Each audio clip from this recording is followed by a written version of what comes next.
ഒരു ഉച്ചയുറക്കമൊക്കെ കഴിഞ്ഞ് എണീറ്റ കോലമാണ് കേട്ടോ ഇത്. അങ്ങനെ ഉറക്കമൊക്കെ കഴിഞ്ഞ് ഞാൻ എണീറ്റ് മുറ്റത്തിറങ്ങിയപ്പോൾ ഇതാണ് മുറ്റത്തിൻ്റെ അവസ്ഥ. മൊത്തം വെള്ളമായി, നല്ല മഴ പെയ്യുന്നുണ്ടായിരുന്നു.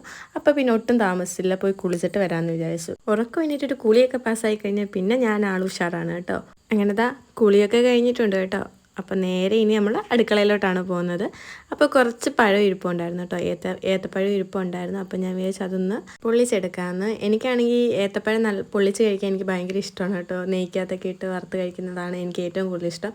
അപ്പോൾ നമ്മൾ ഏത്തക്കയുടെ തൊലിയൊക്കെ കളഞ്ഞ് പീസാക്കിയിട്ട് നല്ല കനം കുറച്ചാണ് ഞാൻ ഇപ്പോൾ കട്ട് ചെയ്യുന്നത്. പിന്നെ ഇങ്ങനെ തന്നെ കട്ട് ചെയ്യണമെന്നില്ല, നമ്മൾ റൗണ്ടിന് അരിഞ്ഞെടുക്കുമല്ലോ, അതേ രീതിയിൽ നമുക്ക് ചെയ്യാം. പിന്നെ ഞാനിങ്ങനെയാണ് ചെയ്യാറ്. അപ്പോൾ ഇതെല്ലാം നമ്മൾ അരിഞ്ഞ് സെറ്റാക്കി എടുത്തിട്ടുണ്ട്. ഇനി നമ്മൾ പാൻ അടുപ്പത്ത് വെച്ച് നെയ്യാണ് കേട്ടോ ഒഴിച്ചു കൊടുക്കുന്നത്. ഇനി നെയ്യ് നമുക്ക് മൊത്തത്തിലൊന്ന് തടവി കൊടുക്കാം, പാനിന് ചുറ്റും ഒന്ന് തടവി കൊടുക്കണം. അതിനുശേഷം തീ കുറച്ച് വെച്ചിട്ട് ഓരോന്നോരോന്നായിട്ട് നമുക്കിങ്ങനെ വെച്ച് കൊടുക്കാം. അപ്പോൾ രണ്ട് പാനിലും ഫുള്ളായിട്ട് ഞാൻ വെച്ച് കൊടുത്തിട്ടുണ്ട്. ഇനി നമുക്കതിൻ്റെ മുകളിലൂടെ ഒന്നുകൂടെ നെയ്യൊന്ന് അതിൻ്റെ മുകളിലൊക്കെ ഒന്നാവുന്ന രീതിയിലൊന്ന് തടവി കൊടുക്കാം. അപ്പോൾ തിരിച്ചും മറിച്ചുമൊക്കെ നമ്മളിങ്ങനെ വേവിച്ചെടുക്കണം ഇത് കേട്ടോ. ഒന്ന് മൊരിയിച്ചെടുത്താൽ മാത്രം മതി. ഇടയ്ക്ക് വെച്ച് കറണ്ട് പോയതുകൊണ്ടാണ് കേട്ടോ ആ വീഡിയോ എനിക്ക് എടുക്കാൻ പറ്റാഞ്ഞത്. അപ്പോൾ നമ്മുടെ സാധനം ഇവിടെ റെഡി ആയിട്ടുണ്ട്.